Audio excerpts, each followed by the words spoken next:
खुलुमबाय बेयो बड'लेण्ड इंखं टेलिभिजन दिनैनि रादाबखौ फरायदों आं मलेन बसुमतारिया दिनैनि गाहाय रादाबफोराव दं एमसिएलए सन्जय सरगयारिखौ खेंफोरथि होनो थाखाय इउपिपिएल दोलोनि आफादगिरिया जाहोन बिनानै लाइजाम हरदों एमएलएफोरा जेबो जौगानायनि खामानि मावनो हाया मन्थ्रिफोरासो हायो बुंदों गिबि मन्थ्रि दिनैनिफ्राय जागायनाय सप्तासेनि थाखाय कर'नानि एसअपिखौ लानानै माखासे जिल्लायाव खुद्रिनाय फैदों चिरांनि खासदहा गामियाव मोनानि समाव सासे हमगार्डखौ सिनाय मोनै दुथाङा बुथारनानै गालांदों आफां आसामाव जाख्रिसे गोब्राब बांग्रिं मावदों जेबो खहा जायाखै आसामाव गोदानै 2433 सुबुंनि देहायाव कर'ना पजिटिभ सा 34 जिउ खहा पुलिसनि गुलियाव सानै वान्टेड सिखावनि जखम कंग्रेसनि एमएलएफोरनि हानजाया गिबि मन्थ्रिनि रां पुजियाव 10 लाख रां होदों बांलादेशनि गाहाय मन्थ्रिया डक्टर हिमन्त बिश्व शर्मानो थाइजौ दैथायहरगोन दानिया आबुं रादाब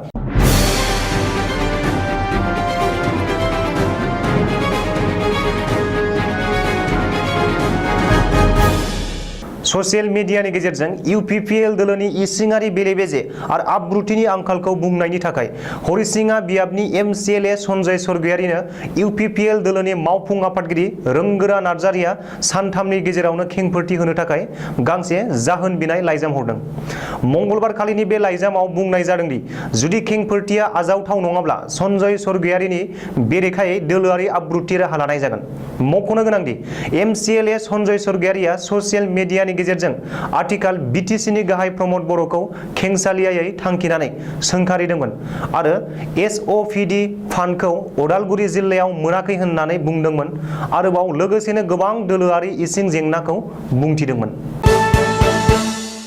आसामनि गिबि मन्थ्रि डक्टर हिमन्त बिश्व शर्माया मंगलबार खालि बरपेटा रडआव श्यामा प्रसाद मुखार्जीनि मुर्ति बेखेवनाय हाबाफारियाव बाहागो लानानै जोबोर सोमोनांथावै बुंदोंदि आथिखालाव एमएलएफोरा जेबो जौगाखांनायनि खामानि मावनो हाया बिसोरनि बुंनाय रावफोरखौ सोरबा डिसि एबा बिडिअफोरा खोनासङा आरो खोनासंनांगौबो गैया होननानै रायजोफोरनि सिगाङाव बुंथियो आथिखालाव बबेबा बियाबनि एमएलएफोरा गावबा गावनि ओनसोलाव मा खामानि मावनो गोनां दं बेखौल' आसि थुनानै दिन्थिनो हायो आरो बिसोरनि खामानिया बिधान सभायावल' बुंनो हायो बबेबा ब्लकनि बिडिअ एसडिअ एसपि आरो डिसिफोरखौ खामानि मावनो बिथोन होनाय बेफोर गासैबो खामानिफोरखौ मन्थ्रिफोरासो मावजोबो होननानै गिबि मन्थ्रि डक्टर हिमन्त बिश्व शर्माया रोखायै बुंलांदों एमएलएफोरनि बुंनाय रावफोरखौ बिधान सभानि मासिगिरि एबा बुंथिगिरियाल' खोनासंगोन आं आसामनि जेब्लासिम गिबि मन्थ्रि जानानै थागोन अब्लासिम बेबायदिनो सोलिगोन होननानै डक्टर हिमन्त बिश्व शर्माया बुंदों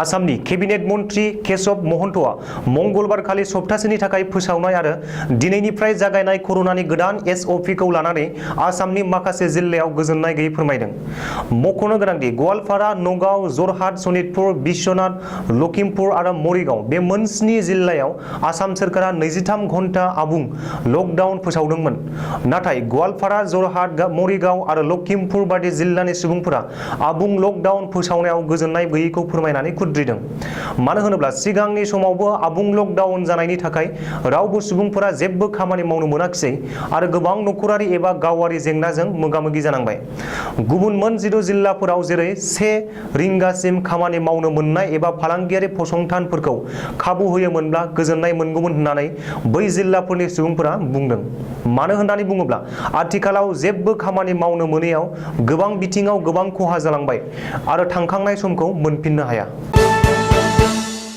चिरां जिल्लानि बिजनी थानायाव खामानि मावनाय सासे हमगार्डखौ मंगलबारनि मोनायाव खासदहा गामिनि लामा गेजेराव सोरबा सिनाय मोनै दुथाङा बुथारनानै गालांदों जाहोनाव जायगानि सुबुंफोरा समखिनाय फैदों पुलिसनि सुलुङाव फोरमायनाय बादिब्ला बुथारजानाय हमगार्डनि मुङा वाहिद आलीमोन बिजनी नोगोराव सानसेनि डिउटि होखांनानै सानफ्रोमबोनि बायदिनो मंगलबार मोनानि 10 रिंगायाव बङाइगाव जिल्लानि गावनि आंगो गामि भान्द्रायाव साइकेलजों थांबाय थानायाव बर' गामि खासदहायाव बे जाथाया जादों। जायगानि थागिबि माखासे सुबुंफोरा गोथैखौ नुसननानै लोगो लोगो बिजनी थानायाव खौरां हरनायाव चिरांनि एसपि गौरब उपाध्याय, एसपि प्रकाश मेधि, बिजनीनि एसडिपि आरो शेखर ज्योति राय आरो बङाइगाव जिल्लानि एसपि गासैबो बै जायगायाव सहैयो। चिरांनि एसपि गौरब उपाध्यायआ बुंदों दि बे जाथायनि सायाव गिबि नायबिजिरनानै मिथिहोनाय बादिब्ला नखरारि जाहोन थानो हागौ। अब्लाबो आबुङै नायबिजिरनायनि उनावसो गासैबो गुबै जाहोन आरो दायनिगिरिखौ हमनो हागोन होननानै एसपि गौरब उपाध्यायआ बुंबावदों।